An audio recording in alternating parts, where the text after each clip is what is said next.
Tudo bem com você? Bom dia, Leonardo. Bom dia, Daphne. Bom dia a toda a comunidade 247. Satisfação estar com vocês aqui. Muito bom estar com você aqui hoje. E, Daphne, só fazendo um comentário aqui, eu estava lá no evento do Pepe Escobar, no Clube de Engenharia. Eu vi que o Folena estava lá, mas eu acabei tendo que sair, não pude te cumprimentar.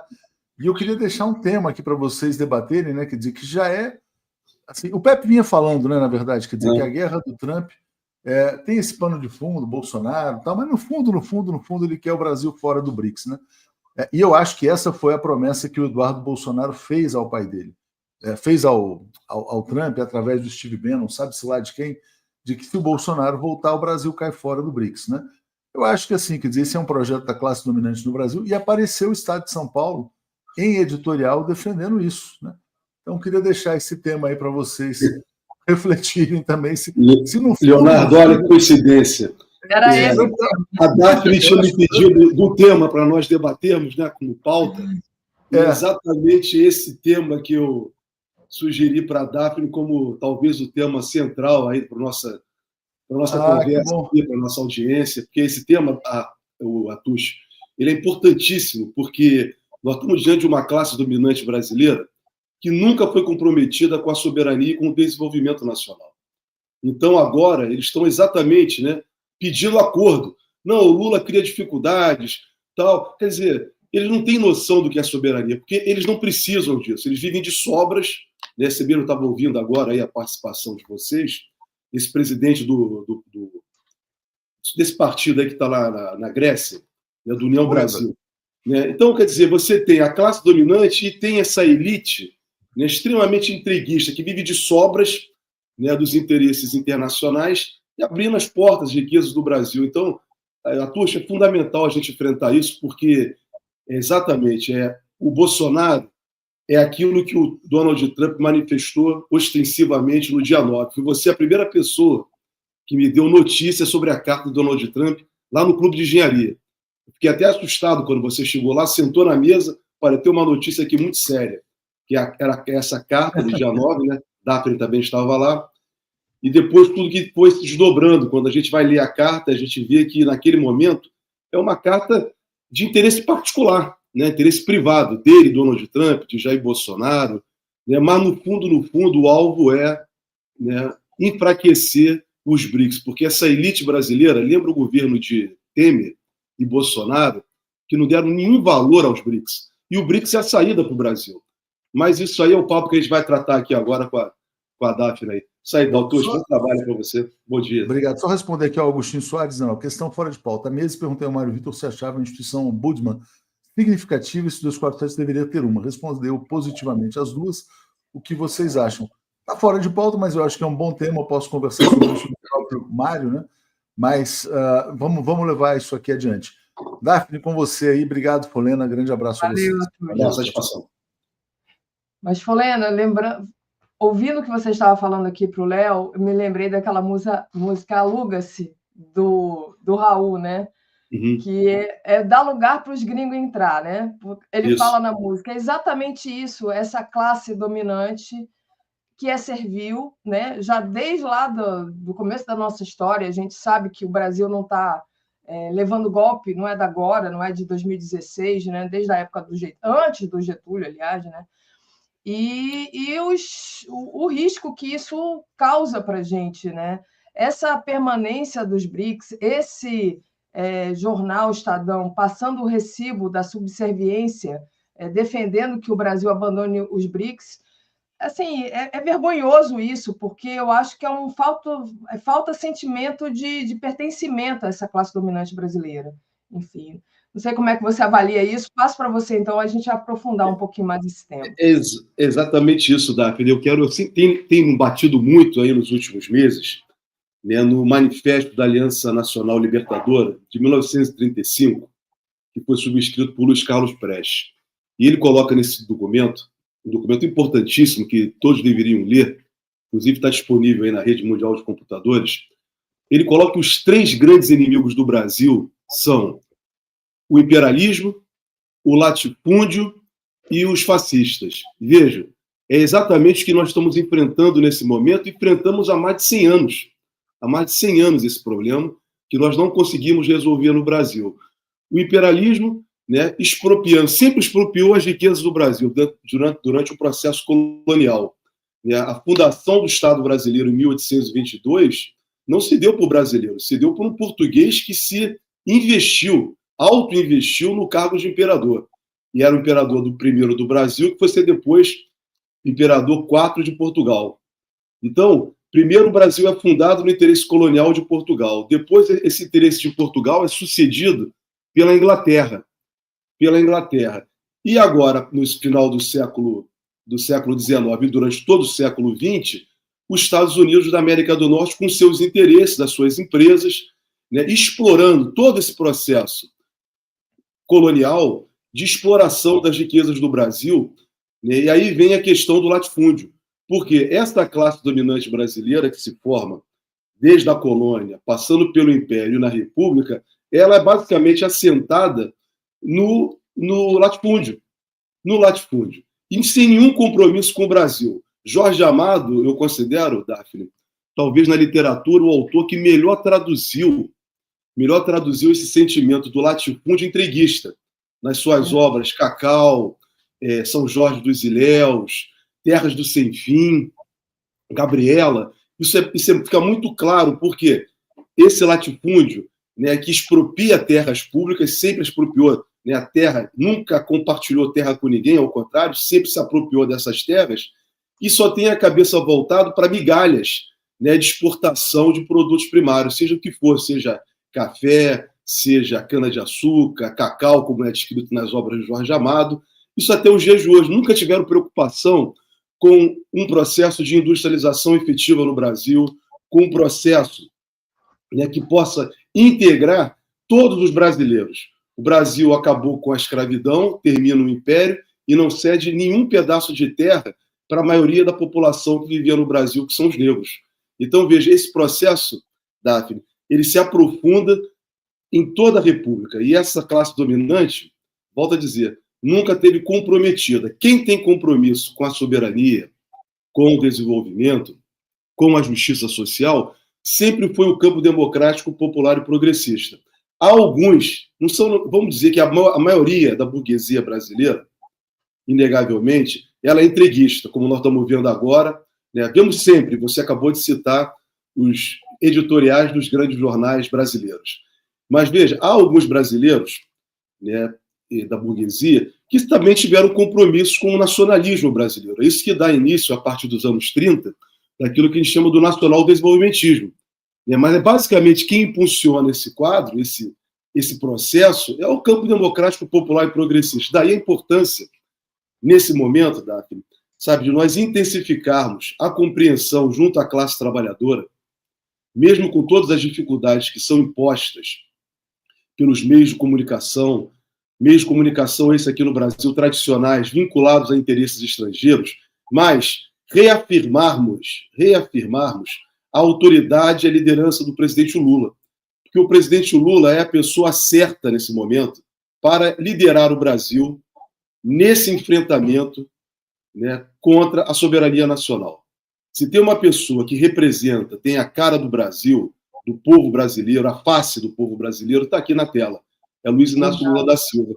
Então, você adiantou aqui, eu pedi para você comentar justamente no nosso editorial que a gente realmente precisa valorizar o papel do Lula, né? Porque só o Lula representa, como você mesmo disse, enfim, essa liderança que vai valorizar a soberania nacional.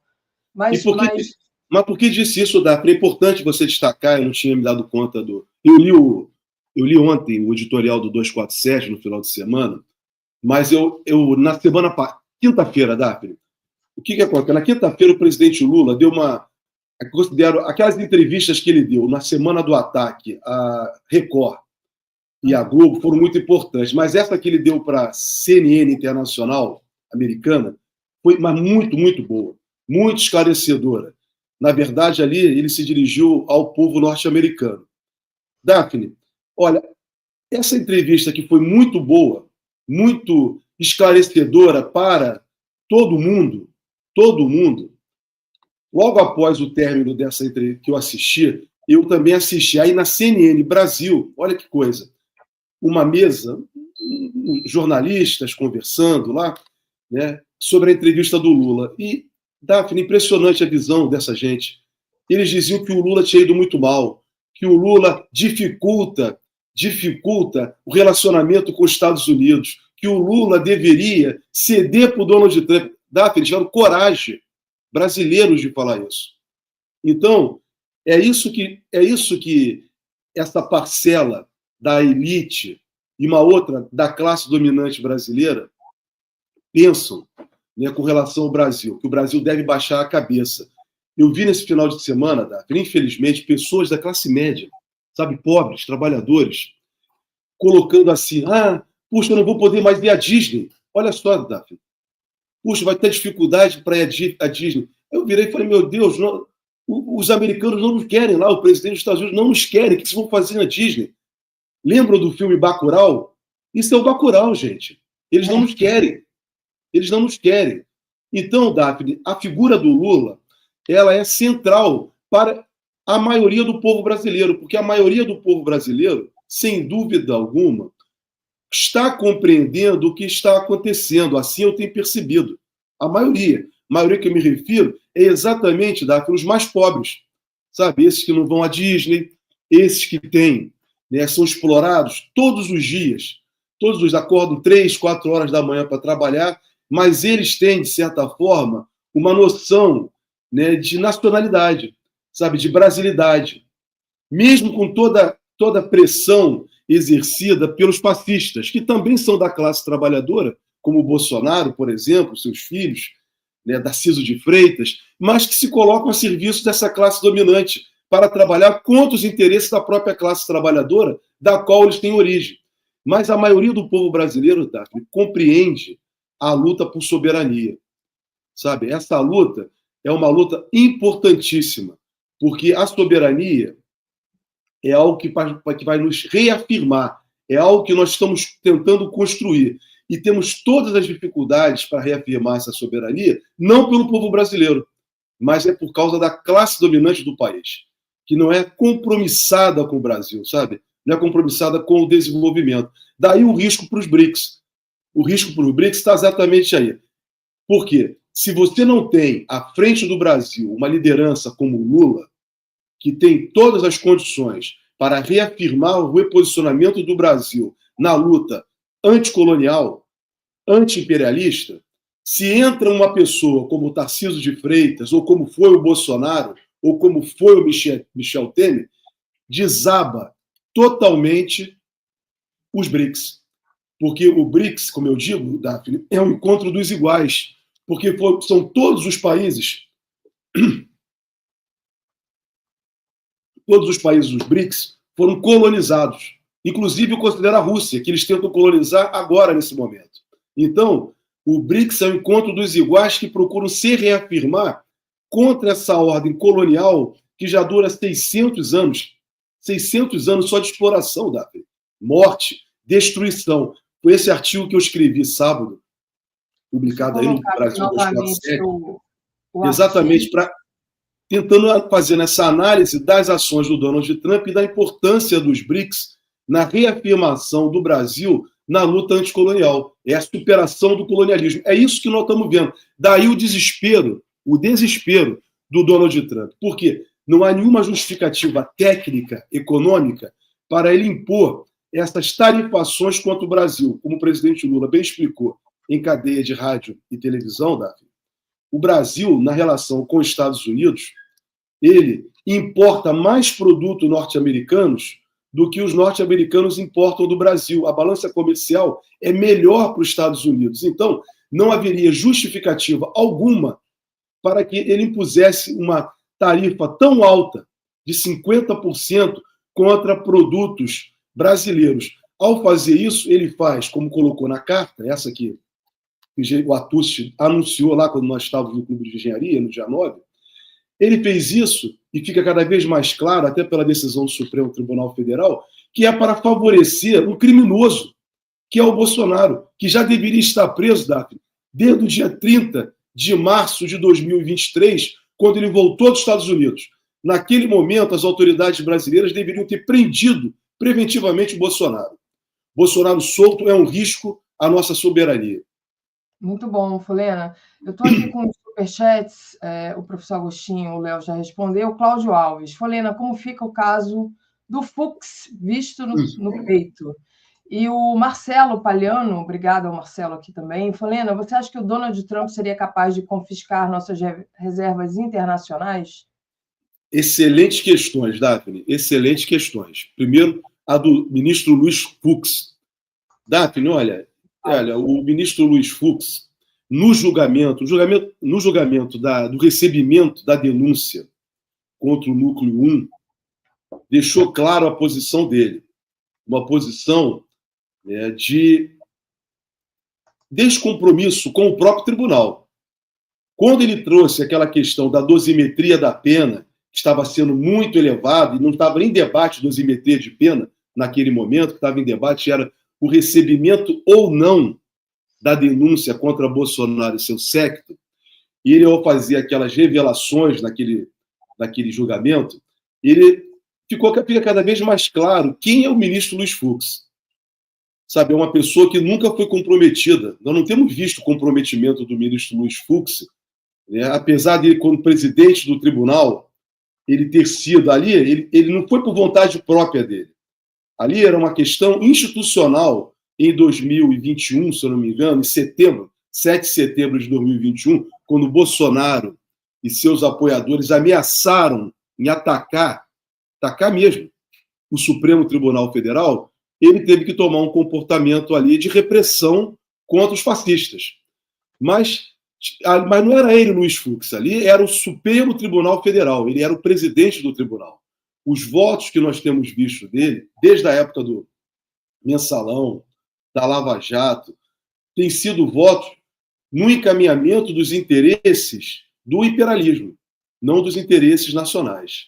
Não temos visto esse comprometimento dele, infelizmente. E digo isso, Daphne, por quê?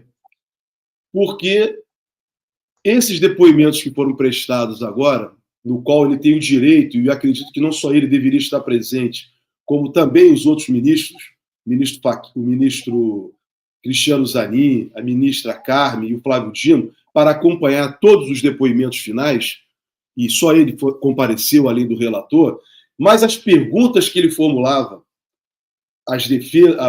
aos réus eram perguntas, né, que eram para favorecer totalmente, né, desacreditar na denúncia, como a questão que ele formulou, né, se tinha sido verificado em algum momento, se a minuta do golpe encontrada na casa do Anderson Torres tinha sido assinada ou não.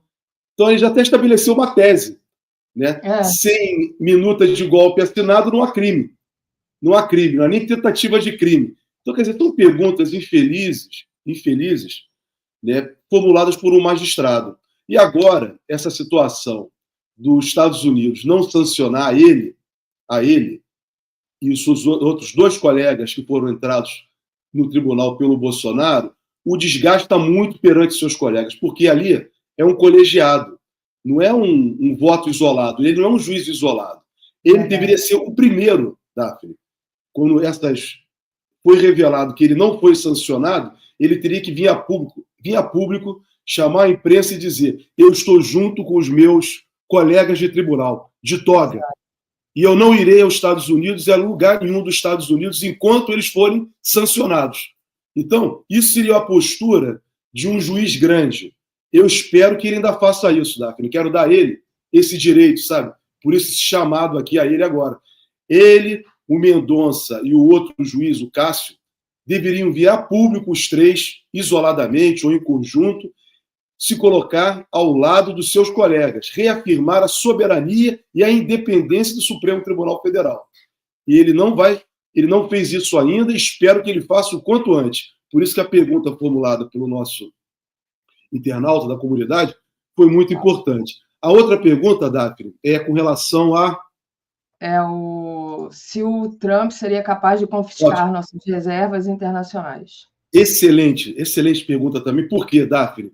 Veja, é possível sim. Esse é um erro da classe dominante brasileira e dos governos brasileiros deixar dinheiro do Brasil fora do país. Veja o que aconteceu com a Venezuela, veja o que aconteceu com a Rússia.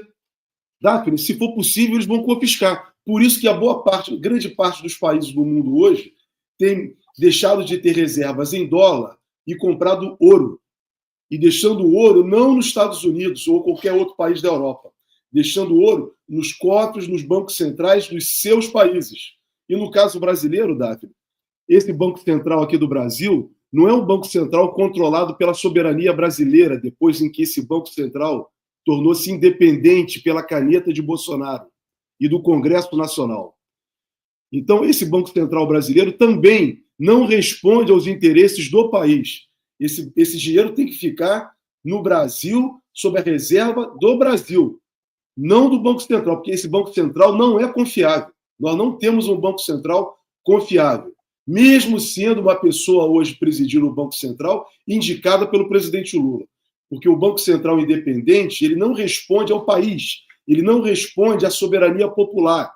Esse é o maior erro. Esse foi mais um grave erro do Supremo Tribunal Federal ao julgar constitucional a lei que autorizou que o Banco Central se tornasse independente, converteu a autarquia Banco Central vinculada ao Estado brasileiro como um Banco Central independente, uma autarquia independente. Por quê? Quem passa a controlar o Banco Central são os bancos, são os fundos de investimento, são os banqueiros que passam a controlar, e essas pessoas só devem obediência, essas pessoas que eu me refiro, os presidentes, os diretores do Banco Central, eles não têm obediência à soberania popular, ao povo do país.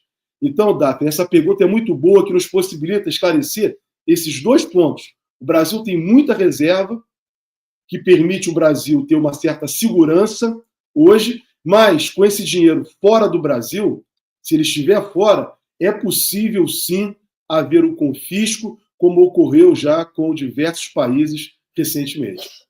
Muito bom. Só terminando aqui de ler os nossos ouvintes, nossos internautas, Reginalíssima, sempre presente, beijo para você, Regina. Estou com Folena, a entrevista de Lula à CNN nos Estados Unidos foi do tamanho e contextualizado como devia. Obrigada. A Silva Rodrigues. Muito da política direita é emoção, não é racional, na esperteza, gingado, e a gente traz classe média humildes para o nosso lado, lhe dando aí uma tática, uma estratégia para tentar trazer a classe média e os mais pobres para o lado da esquerda. Bom, você falava aí, começou, né, falando da decisão do Alexandre de Moraes reafirmando a soberania nacional em relação ao Bolsonaro.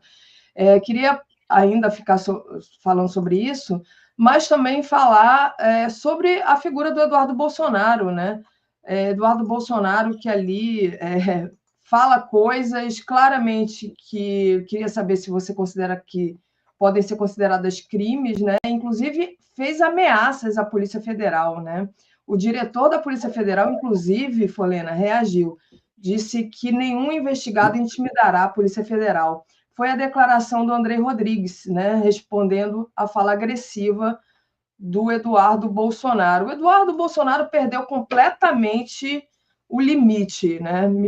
Se é que algum dia já teve, né, Folena? Mas queria que você falasse um pouco do aspecto jurídico também dessas ameaças, Ótimo. do Flávio também se mandando. Como é que você vê esse cenário aí de tornozeleira e filhos do Bolsonaro soltos e falando e indo para onde quiserem?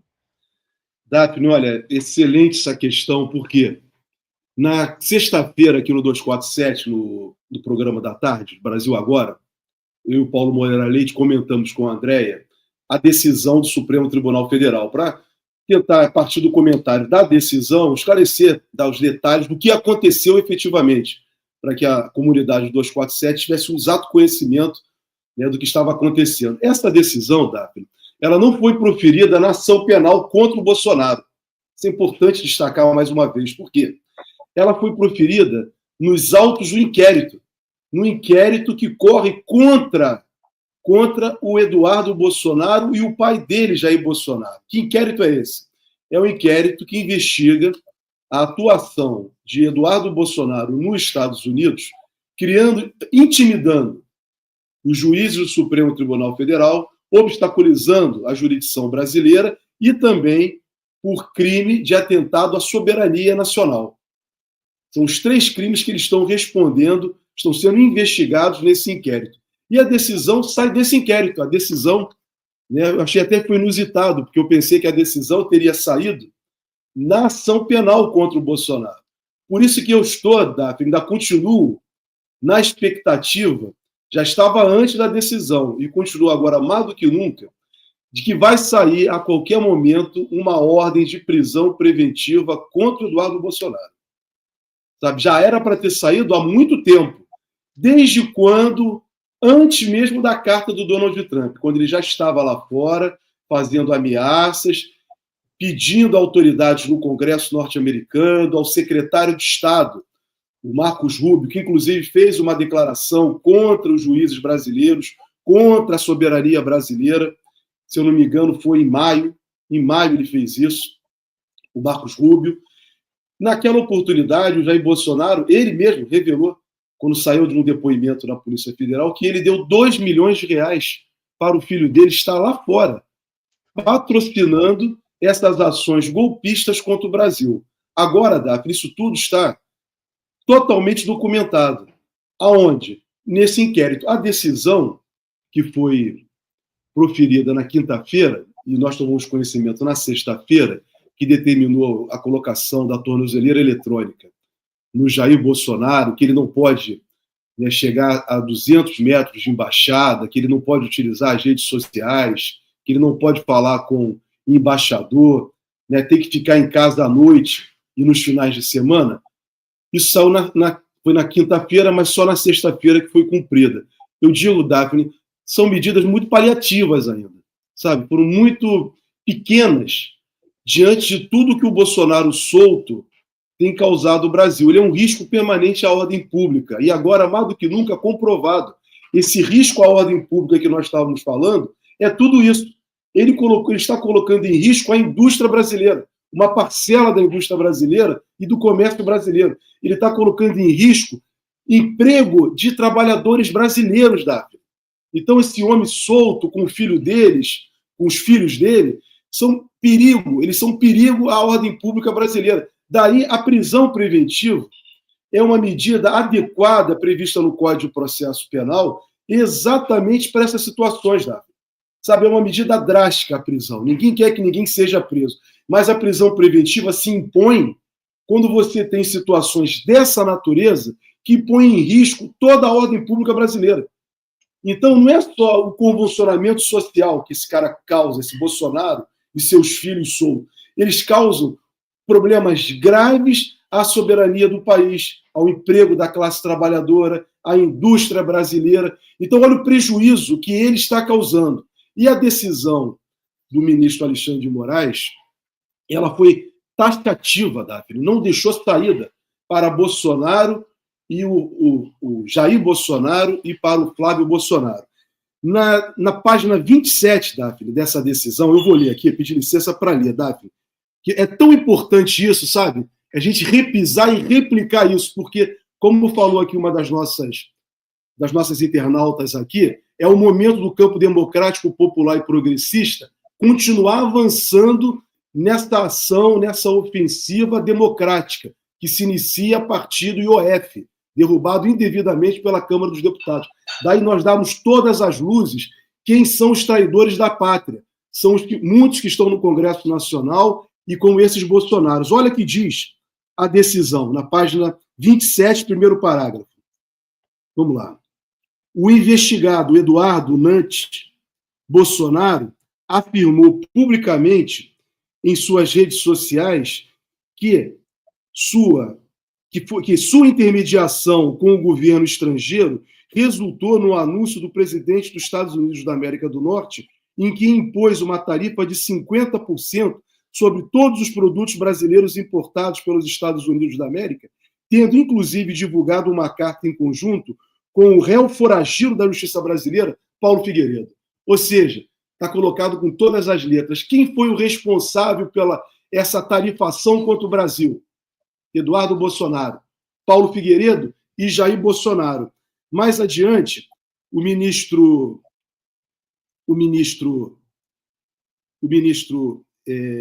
Moraes diz, ele concluindo, não vou ler tudo, Daphne, mas é importante, quero destacar isso para a nossa audiência, dá muita luz e força para isso.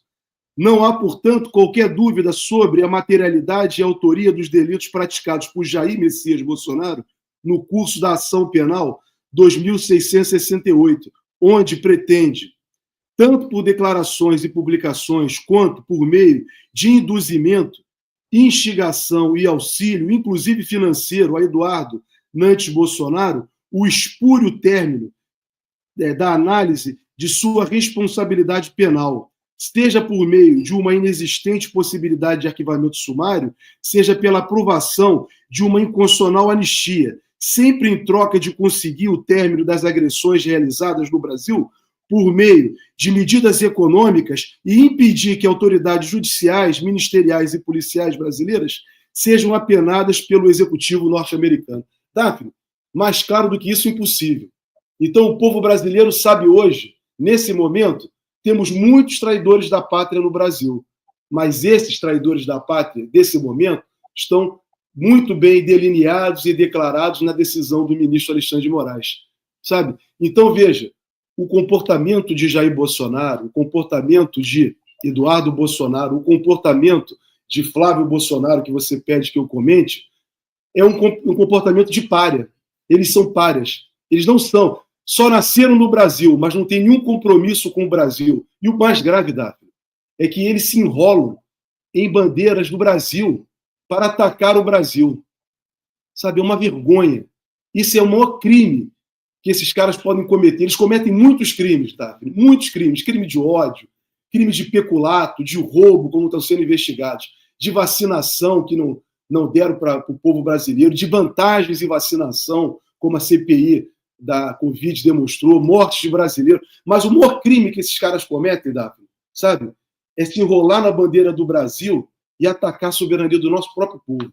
Daí, Daphne, a necessidade do campo democrático, popular e progressista, que é nacionalista, reafirmar a posição, sabe, e esclarecer a classe trabalhadora brasileira, de fato, quem são os verdadeiros entreguistas, quem são os párias, quem são aqueles que não amam o Brasil, não têm compromisso com a nossa soberania e com o nosso desenvolvimento. Está aí, Bolsonaro, Eduardo Bolsonaro, Flávio Bolsonaro, e vou botar mais um, que está do lado deles, que é Tarcísio de Freitas, que defendeu as medidas de Donald Trump no início e na sexta-feira agora fez um Twitter reafirmando o que disse o Donald Trump, que no Brasil não há eleições democráticas. Como assim? Ele foi eleito governador de São Paulo de que maneira?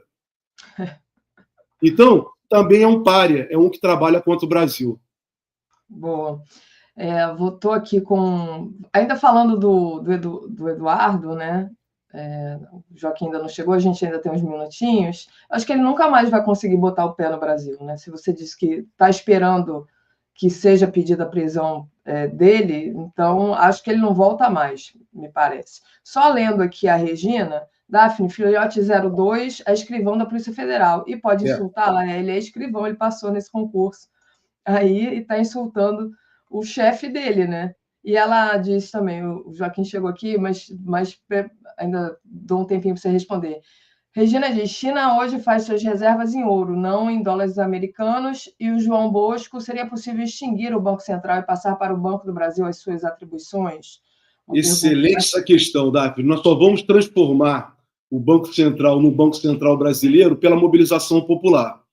Daí, não só o Banco Central se tornar um Banco Central brasileiro, que ele não é hoje, esse Banco Central independente, mas muita coisa nós vamos ter que reafirmar pela soberania popular. Daí, a necessidade do campo democrático, popular e progressista está fortemente enganjado nessas bandeiras da soberania nacional que sempre defendeu, na luta, na questão da luta de classes, que a classe dominante brasileira sentiu o golpe na questão do IOF. Daí, são muitas coisas que eles mudaram por dentro da ordem depois do impeachment contra a presidenta Dilma. Vou citar só algumas rapidamente para concluir, para lembrar. As emendas impositivas, elas esvaziaram os poderes da presidência da República. Outro ato que esvaziou o poder da presidência da República, a lei das estatais, que tirou do governo, da presidência da República, uma gestão mais efetiva sobre as estatais. Limite de gastos orçamentários, que só interessam os bancos, é outro esvaziamento da presidência da República. Banco Central Independente, outro esvaziamento da presidência da República. Foram muitos atos que a ação golpista de 2016 causou ao Brasil não só o impeachment da presidenta Dilma, a prisão indevida do presidente Lula e a criminalização, né, da esquerda brasileira que tentaram fazer com o Partido dos Trabalhadores. Então, a nossa reafirmação como um país soberano vai ter que passar pela conscientização da classe trabalhadora brasileira. E a oportunidade é agora, Daphne. Abriu uma janela de oportunidade muito grande para esse campo, esclarecer a classe trabalhadora que sofre um ataque dos fascistas que representam os interesses do imperialismo internacional. É isso. Jorge Folena, muito obrigada, viu, por ter participado aqui conosco. É sempre um prazer estar com você. Obrigado, Daphne. Eu também. Boa semana para você. Obrigado. Um abraço para o Joaquim aí. Vou assistir aqui o Joaquim. Um abraço para todos. Valeu. Tchau, tchau.